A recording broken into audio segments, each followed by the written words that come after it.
और अब बात नीट परीक्षा की, क्योंकि लाखों छात्रों के डॉक्टर बनने के सपने पर ग्रहण लगने की अब नीट परीक्षा एक वजह बन गई है। इनमें से 4 बड़ी वजहों में से एक एक करके हम आपको बता दें कि उस गेस्ट हाउस में आपको लिए चलेंगे जहां पर पेपर लीक के मास्टरमाइंड ने एक अभ्यर्थी को ठहराया था। पटना में निरीक्षण बंगले के एंट्री रजिस्टर में अनुराग यादव का नाम दर्ज है, जिसे पुलिस ने नीट पेपर लीक मामले में गिरफ्तार किया है। बड़ी बात यह कि पेपर लीक के इस आरोपी के नाम के आगे रजिस्टर में मंत्री जी लिखा हुआ है। सवाल यही कि पटना पेपर लीक मामले में क्या कोई मंत्री भी शामिल है? आखिर ये मंत्री कौन है?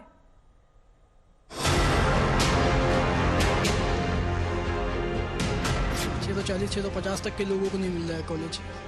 तो जो डिजर्विंग नहीं है उनको नंबर मिल रहा है।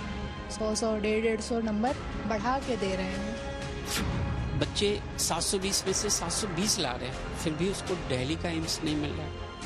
और जो मेहनत करके 650 लाया उसको सीट नहीं मिल रही है। ये तो फिर हमारे फ्यूचर के साथ खिलवाड़ किया जा रहा है ना, इसमें हमारी तो कोई गलती नहीं है। इतने अच्छे मार्क्स लाने के बावजूद उन लोगों को इतना कम रैंक मिला है, वो बहुत खराब बात है। क्या गारंटी है कि नाटा अगली बार ऐसा ना करे? कोई गारंटी तो है नहीं हमें। कुछ समझ नहीं आ रहा इस टाइम करे क्या। मेडिकल कॉलेजों में प्रवेश के लिए आयोजित नीट परीक्षा पर संदेह की सबसे बड़ी वजह पेपर लीक के आरोप है। पटना में जेल भेजे गए अभ्यर्थी ये कबूल कर चुके हैं कि उन्हें नीट परीक्षा से 4 घंटे पहले प्रश्न पत्र और उत्तर मिल गया था। इसका प्रिंट आउट लिया गया और 5 मई को सुबह 10 बजे रटाना शुरू किया गया। अब इससे जुड़ा सबसे बड़ा सबूत सामने आया है, जिसमें अब मंत्री जी की भी एंट्री हो गई है। सवाल ये है कि बिहार का ये मंत्री जी कौन? आपके सामने पटना का NH गेस्ट हाउस है, जहां पर अनुराग यादव नाम के अभ्यर्थी को रुकवाने की दावे की पुष्टि होती है।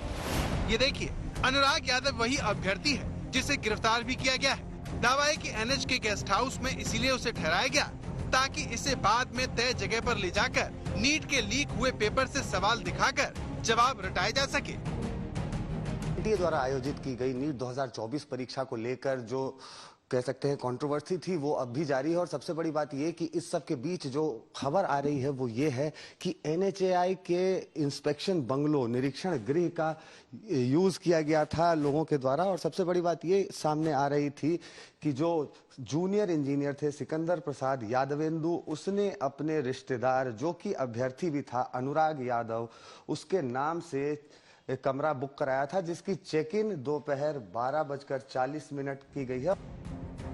तो आज तक संवाददाता की तफ्तीश बताती है कि आरोपी अनुराग यादव यहीं ठहरा हुआ था। लेकिन सबसे बड़ी बात यह है कि आरोपी का ये कमरा किसी मंत्री जी के माध्यम से बुक करवाया गया था। ये देखिए, रजिस्टर में अनुराग यादव के आगे मंत्री जी लिखा हुआ है।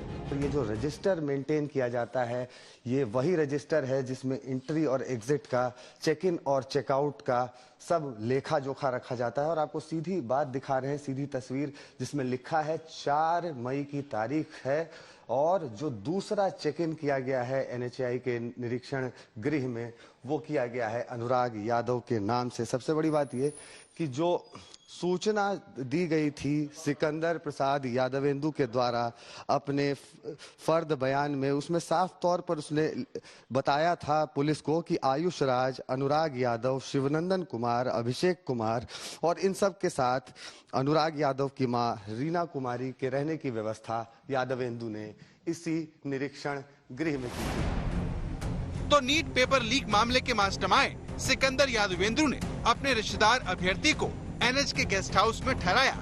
ये सिकंदर यादवेंदु है, जिसकी बेटी MBBS कर चुकी है। सिकंदर का बेटा BSc एग्रीकल्चर कर रहा है। सिकंदर का दामाद यूपी के एक मेडिकल कॉलेज से MBBS करने के बाद PG कर रहा है। बड़ी बात यह है कि नीट पेपर लीक मामले के मास्टरमाइंड सिकंदर यादवेंदु ने कबूल किया है कि उसकी मुलाकात अमित आनंद से हुई, जिसने बताया कि वो नीट, BPSC, UPSC की परीक्षा के प्रश्न पत्र लीक करके बच्चों को याद करवा कर पास करवा देता है। इसके लिए 30 से 32 लाख रुपए लगते हैं। मास्टरमाइंड सिकंदर यादवेंदु की तरह आरोपी अभ्यर्थी भी कबूल कर चुके हैं कि उन्हें परीक्षा से पहले प्रश्न पत्र मिले।